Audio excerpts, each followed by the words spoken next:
Ayan po. So, praise the Lord. Meron na po tayong lift. Ayan po, napakasaya. Lalo naman sa mga, na-testing ko din po kasi nakasabay ko si Sister Feli kanina. Okay, anyway, bago po tayo magsimula, magpe-pray po muna ako. So, let's pray. Heavenly Father, lumalapit po kami sa inyo this morning na ang puso po namin ay puno-puno po ng pasasalamat. Lord, we are eager to learn more about your divine nature as we explore the mystery of the Trinity. Lord, we ask for your guidance and wisdom. Help us to understand and appreciate the unity and diversity of Father, Son, and Holy Spirit. Open our hearts and minds to receive your truth, and may our time together deepen our faith and draw us closer to you. We ask this in the precious name of Jesus Christ. Amen. Ayan po. So, good morning. So, yung topic po natin ngayon is one of the most difficult things to explain, di ba, sa mga tao. And also, para sa atin din, yung intindihin.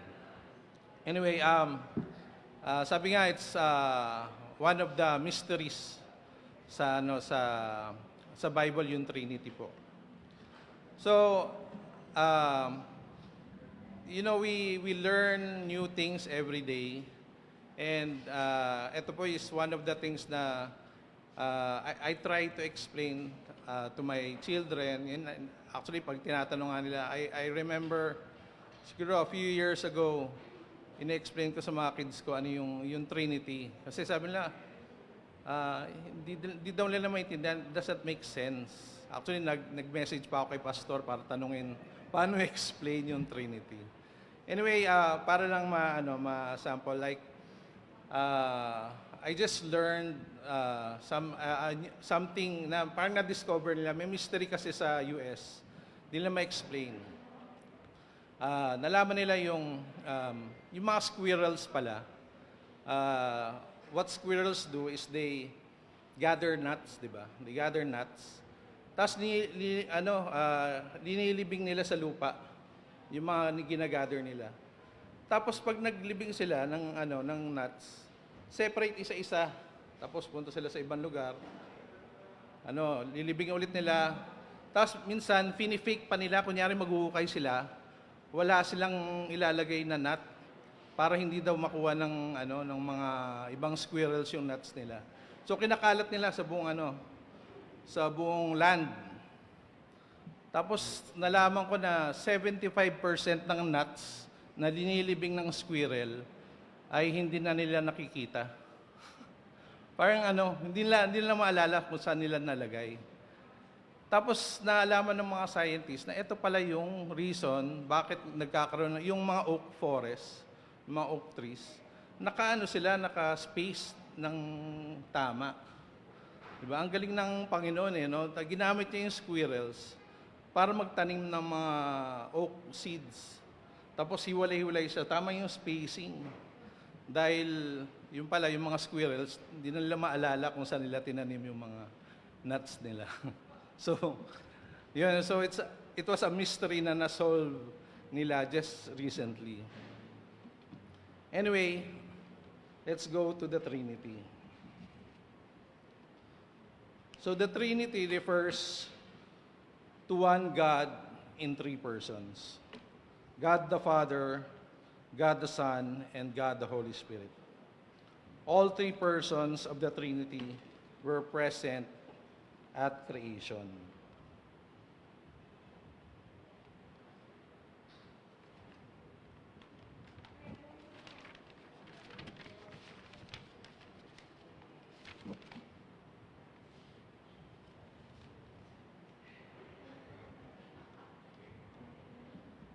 Brother Mark, wala.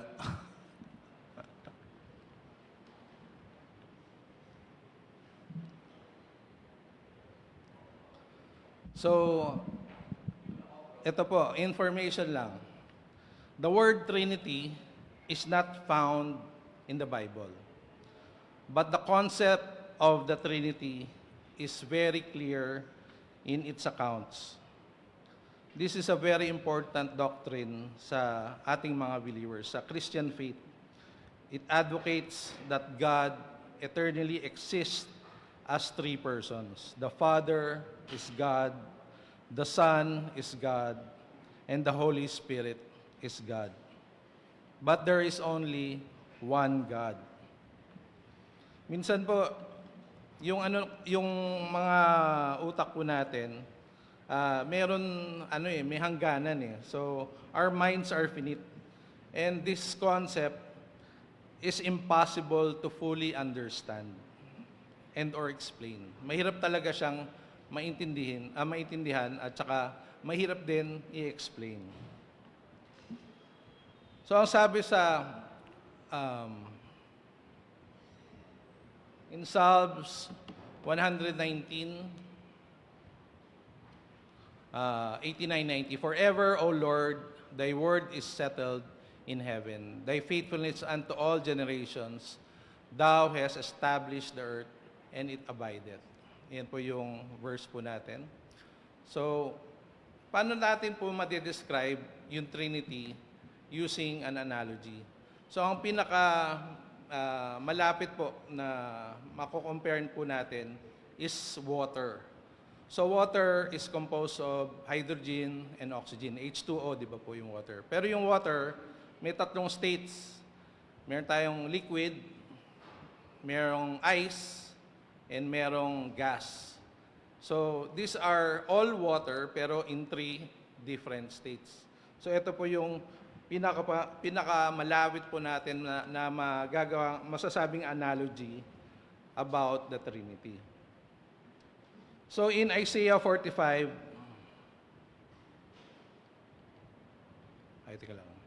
So Isaiah 45:5, it says, there is only one God. I am the Lord, and there is none else. There is no God beside me. All three persons of the Trinity, the Father, Son, and Holy Spirit, are called God.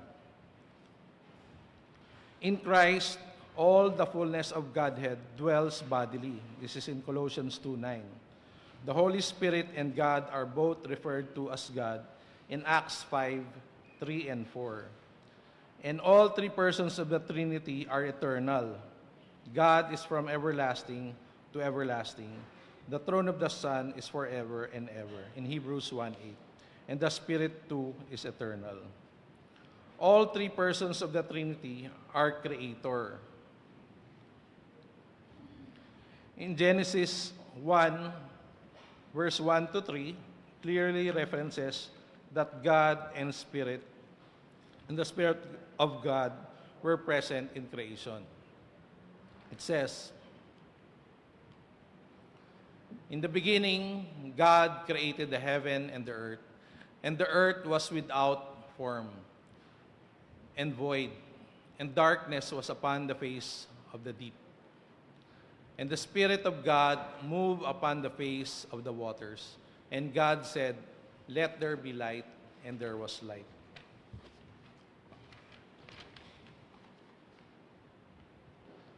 So makita po natin dito,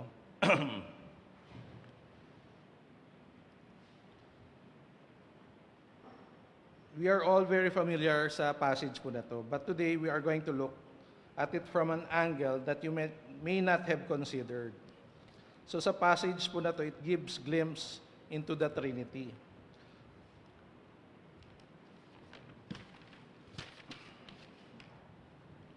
So ang binabanggit po dito sa verses po na to, it mentions God and the Spirit of God.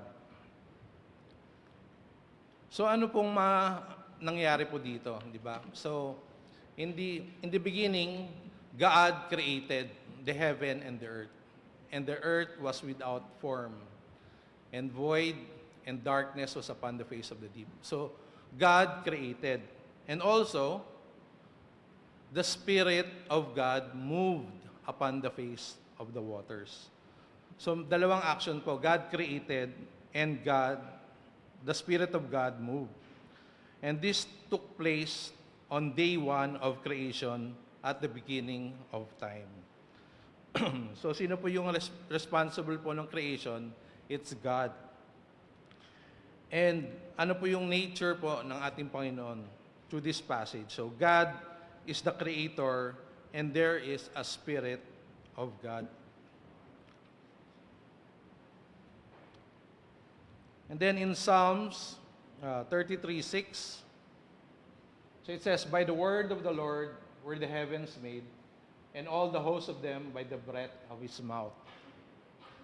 And in Hebrews 11:3, it says, "Through faith we understand that the worlds were framed by the word of God, so that things which are seen were not made of things which do appear." So hindi lang po sa Genesis 1 to 3 is not the only place kung saan po pinag-uusapan ng creation. So makikita po natin dito, in Genesis 1:3, God spoke to create the light. In Psalm 33:6, the heavens were made by the word of the Lord. And in Hebrews 11:3, we are told that the worlds were framed by the word of God. And in John 1, chapter 1, verses 1 to 5, we see a parallel. So in the beginning was the Word, and the Word was with God, and the Word was God. The same was in the beginning with God. All things were made by him, and without him was not any that was made. In him was life, and the life was the light of men. And the light shineth in darkness, and the darkness comprehended it not. So ano po yung pagkakaparallel po ng mga verses po nito from Genesis 1, Psalm 33, and Hebrews 11. Lahat po na ito is referring to something spoken, which is the Word. So God said the Word of God and the Word of the Lord. And Jesus is called the Word of God. He is the Word incarnate. So the Word of God in John 1 is the Son of God who took on flesh. And before that, he existed with the Father and the Spirit. So in Genesis 1, we can see the presence of the Father directing the work of creation through his Word, the Son, and accomplished by the working of the Spirit. So, sa mga verses po na ito, none of these verses has stated that God is a Trinity. Pero sa pagbasa po natin, we can see in these verses, it is clear that three distinct persons are involved in the act of creation. So God, the Spirit of God, which is the Holy Spirit, and the Son, which is Jesus Christ. So God is three in one. So let's read Isaiah 42:23 to 24. So sing, O ye heavens, for the Lord hath done it. Shout, ye lower parts of the earth. Break forth into singing, ye mountains, O forest, and every tree therein. For the Lord hath redeemed Jacob, and glorified himself. Thus saith the Lord, thy Redeemer, and he that formed thee from the womb. I am the Lord that maketh all things, that stretcheth forth the heavens alone, that spreadeth abroad the earth by myself.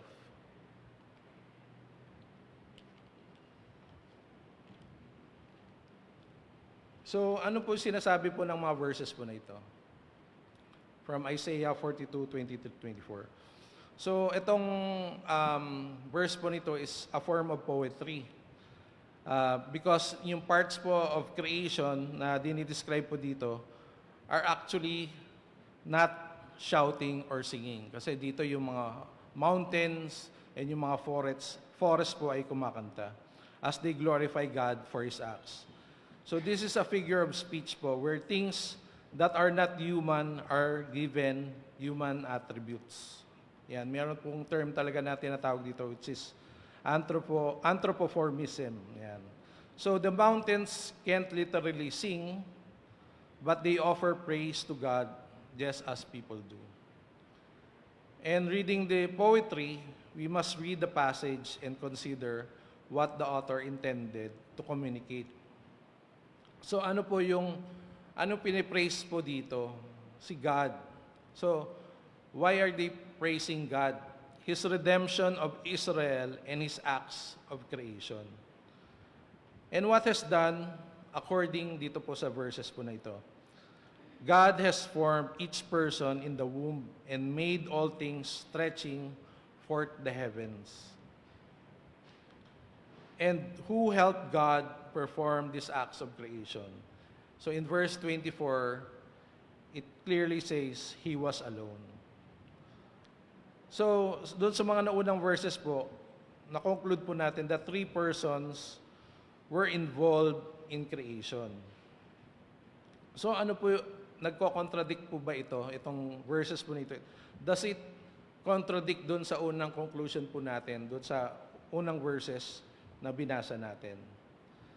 So since we know that God does not and cannot lie, based from Titus 1:2 and Hebrews 6:18, either our previous conclusion ay mali, or there's another explanation. So it is very clear that both the Word and the Spirit were present with God the Father, doong creation. So, ano po yung explanation na mag-harmonize po dito sa apparently parang contradictory statements? So the concept of the Trinity, that God is one, yet three persons, can reconcile po yung mga ideas po nito. So tignan po natin ang Colossians 1:15-17. So who is the image of the invisible God? The firstborn of every creature. For by Him were all things created, that are in heaven and that are in earth, visible and invisible, whether be all things were created by Him and for Him. And He is before all things, and by Him all things consist. So yung mga pronouns po used, so nakasulat po dito in verse 13, but the reference is to Jesus, His dear Son. Jesus is described as the agent of the creation of all things. Ayan po. And then in Psalm 104:30, it says, Thou sendest forth Thy Spirit, they are created of Thou, and Thou renewest the face of the earth. So dito po, ang pronoun is Thou, which must be traced back to Psalm 104:24. Yan ako po.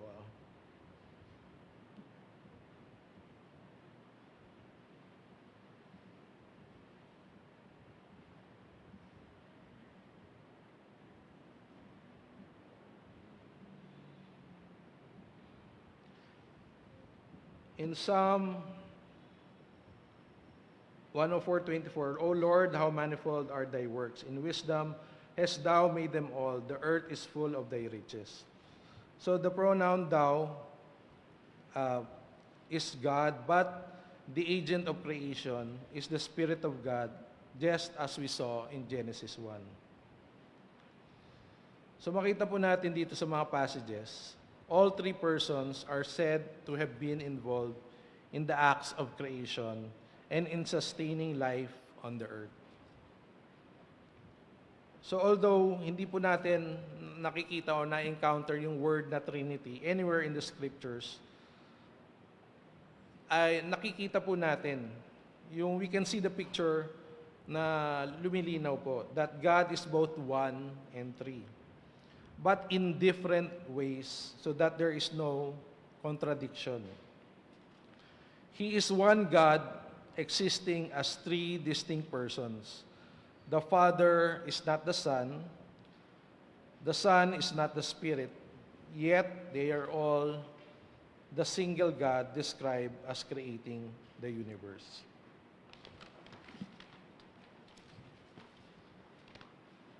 So we have been examining this idea,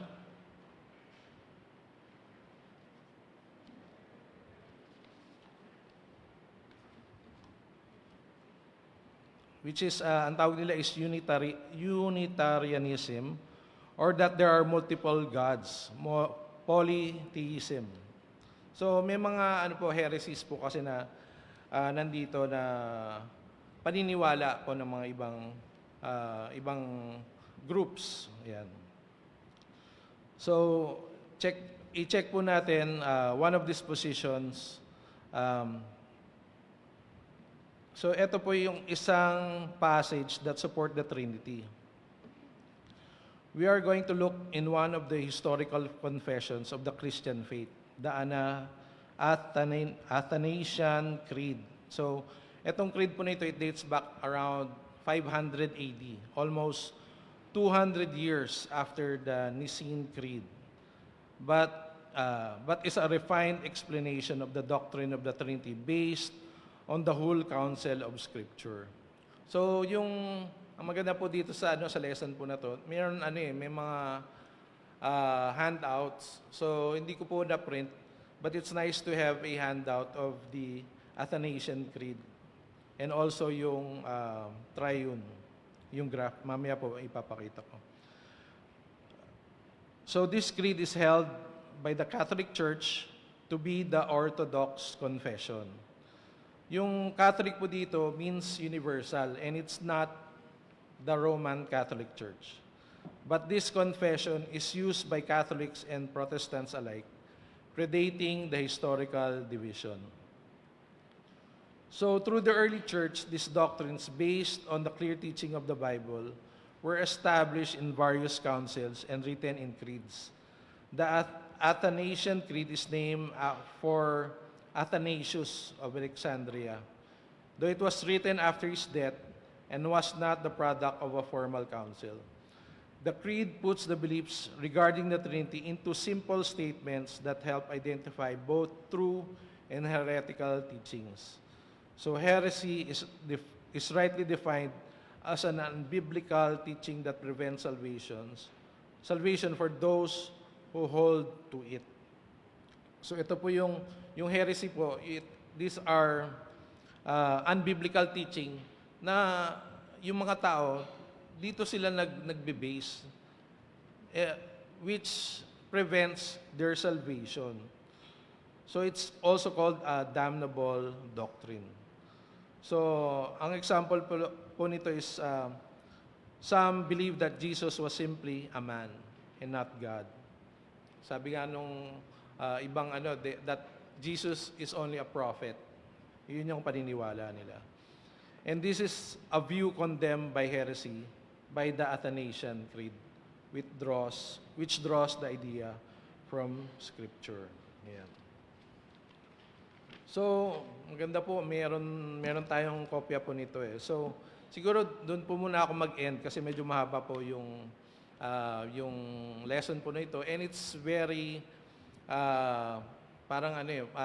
knowledge, magigain nyo yung knowledge into how to explain, di ba? The Trinity. And I'll try to to print out yung Athanasian Creed and also yung meron po kasi tayo ditong the Trinity diagram. Ayan po. Para meron po tayong basis. Ayan. So let's continue this next Sunday. Yan po, kasi magpe-prepare din pa po kami for the Shalom, mamaya fellowship. Okay, let's pray.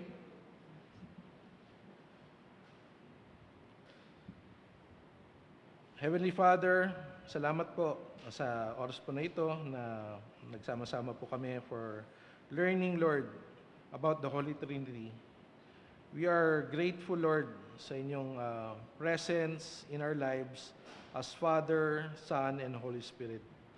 And as we live today, may we carry with us a deeper understanding of your infinite love and unity. Lord Jesus, we thank you, Lord, for your sacrifice and for showing us the way to the Father. Help us to follow your teachings and to grow in our relationship with you each day. Holy Spirit, we thank you, Lord, for guiding us and filling our hearts with wisdom and truth. Continue to lead us in our daily lives and help us to live in a way that honors and glorify you. And may we always remember that you are three in one, a perfect union of love, grace, and power. Let this truth strengthen our faith and draw us closer to you. In Jesus' name we pray. Amen. So, salamat po and magandang umaga po.